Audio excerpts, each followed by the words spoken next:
दोस्तों नमस्कार। आज हम बात करेंगे एक ऐसे संगठन की जिसे कोई राष्ट्रवादी संगठन तो कोई सांस्कृतिक संगठन जैसे नामों से विभूषित करता है। जी हाँ साथियों, एक सदी का सफर जिन्होंने बिल्कुल त्याग, तपस्या और न जाने कितने बलिदानों को देते हुए तय किया। आज उसके संघर्ष की बदौलत उसने एक नया मुकाम हासिल किया। वह मुकाम जो हिमालय जैसी ऊंचाइयों से मेरे नज़रिए में कहीं अधिक है। जी हाँ साथियों, 100 सालों की अपनी यात्रा में उसका जो धैर्य रहा वह बिल्कुल अकल्पनीय रहा।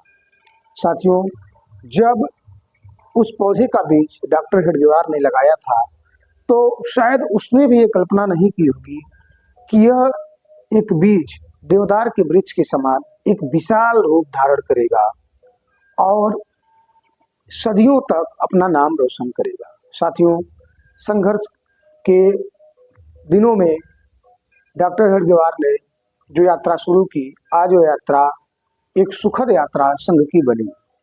100 सालों की यात्रा में संघ ने अनेक संघर्षों को झेला और आप सोचिए कि किसी व्यक्ति के संघर्ष के दिनों में वह कुछ ही दिनों में टूट जाता है, उसके पास धैर्य नहीं होता। लेकिन जो राष्ट्रीय स्वयंसेवक संघ की यात्रा रही उसमें न जाने कितने संघर्ष आए, संघ पे अनेकों बार प्रतिबंध लगा, लेकिन बिल्कुल संघ पर राजनीतिक आरोप प्रत्यारोप भी लगते रहते हैं। लेकिन उन सभी के बावजूद संघ ने सभी आरोपों को सहर्ष स्वीकार करते हुए, उसका एक तरह से कहें तो स्वागत करते हुए, बिल्कुल चुप्पी साधते हुए अपने सेवा भाव के कामों से उसका जवाब दिया। आज देश में जब भी कहीं आपदा, प्राकृतिक आपदा हो या कोई दैवीय आपदा हो या किसी भी तरह की मानवीय आपदा हो, हर पहलू पे आप संघ को अग्रिम पंक्ति में खड़े हुए पाएंगे। देश विदेशों में भी अगर कहीं ऐसी आपदाएं होती हैं, अगर वहाँ संघ के स्वयंसेवक खड़े हैं तो सबसे पहले अगर कोई पहुँचता है तो उसमें आप देखेंगे कहीं ना कहीं संघ के स्वयंसेवक पहुँचने का काम जरूर करते हैं। साथियों, डॉक्टर हेडगेवार के स्थापना काल से आपको बता दें कि आज ही के दिन 1925 में डॉक्टर हेडगेवार ने विजयादशमी के दिन राष्ट्रीय स्वयंसेवक संघ की स्थापना की थी। संघ का यह नाम 1926 में राष्ट्रीय स्वयंसेवक संघ पड़ा। 1927 से संघ ने प्रारंभिक काल में शाखा लगाना प्रारंभ कर दिया।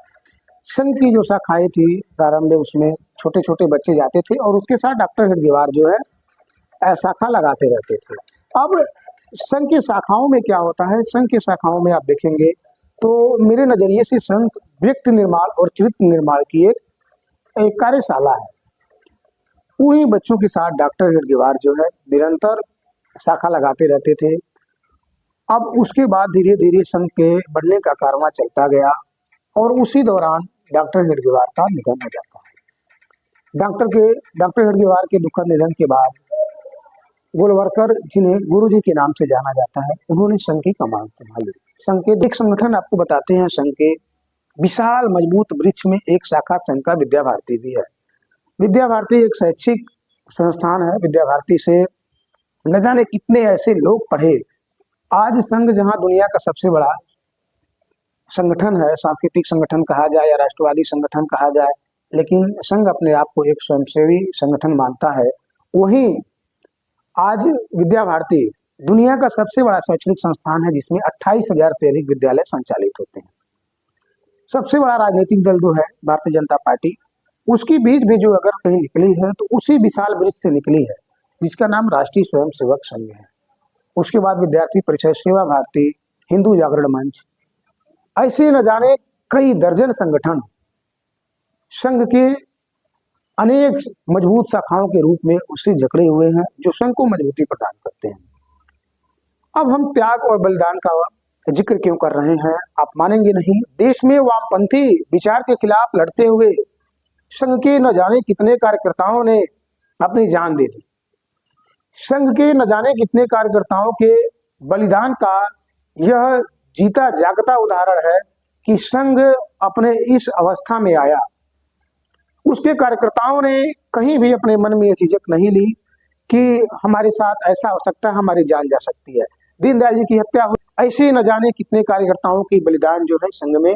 और संघ के जो कार्यकर्ता होते हैं पूर्वकालिक, आपको पता होना चाहिए कि अपना घर परिवार छोड़कर मातृभूमि की सेवा के लिए, इस देश की सेवा के लिए संघ के साथ जो है सांस्कृतिक रूप से, राष्ट्रवादी रूप से जुड़े रहते हैं। संघ एक ऐसा परिवार है जिसमें लोग राष्ट्र निर्माण की भूमिका को सीखते हैं, चरित्र निर्माण की भूमिका को सीखते हैं, सांस्कृतिक निर्माण की भूमिका को सीखते हैं, और अपने इस देश में ऐसे अपने बांधव जो आज न जाने भूखों मर रहे हैं, उसके बीच संघ का अपना काम है।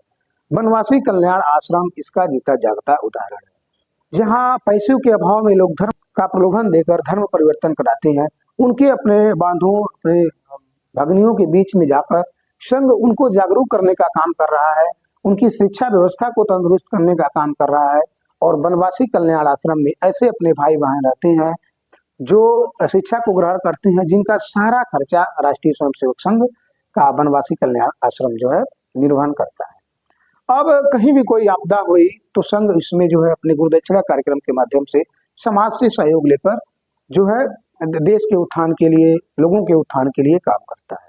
तो मेरे नजरिए से जो संघ की ये यात्रा रही 100 वर्षों की, ये गौरवशाली यात्रा रही, क्योंकि इसमें त्याग, बलिदान, तपस्या और न जाने ऐसे कितने संघर्ष की कहानियां जुड़ी हुई हैं। 100 वर्ष की जो संघ की यात्रा रही है वो बेहद संघर्षशील रही है, तब जाकर गौरवशाली यात्रा बनी है। उसकी धैर्यता की बात अगर हम करें तो ऐसा धैर्य किसी व्यक्ति के अंदर बहुत मुश्किल से आता है। एक संगठन जो है अपने 100 वर्षों की त्याग, बलिदान और तपस्या का परिणाम है, जिन्होंने देश के अंदर नव चेतना जागृत किया प्रत्येक व्यक्ति के अंदर। और आज आप देखेंगे तो इसी संघ की 83,000 से अधिक शाखाएं जो हैं देश भर में लगती हैं। आज संघ देश के प्रत्येक गांव के प्रत्येक लोगों तक अपना अतुलनीय प्रभाव छोड़ दिया। इसका प्रभाव जो है अकल्पनीय है। आज लोग संघ के विचारों से जुड़ने को आतुर हैं, लेकिन संघ अपने प्रत्येक दिनों में उसी सेवा भाव से अपना निरंतर काम कर रहा है। तो उसी का यह परिणाम है कि ये विशाल रूप ले लिया, और आगे भी संघ का काम निरंतर जारी रहेगा। संघ सेवा भाव का एक प्रमाण है कि किस तरह से हमें निस्वार्थ भाव से सेवा करना चाहिए। इसका अगर हमने देखा तो एक जीता जागता उदाहरण राष्ट्रीय स्वयंसेवक संघ है। संघ की त्याग, तपस्या, बलिदान अनवरत मुझे जहां लग रहा है इसी नजरिए से जारी रहेगी। और संघ शैक्षिक व्यवस्था हो चाहे सामाजिक सेवा हो, इन सभी पहलुओं पर अपना काम गंभीरता से करता है। राष्ट्र निर्माण की भूमिका ही उसका प्रथम लक्ष्य है। आप सभी साथियों को आज राष्ट्रीय स्वयंसेवक संघ के स्थापना दिवस पर हार्दिक बधाई और शुभकामनाएं देते हुए, संघ का ये जो वृक्ष है मजबूती से इसी आकार में फैलता रहे, ऐसी प्रभु से कामना करता हूँ।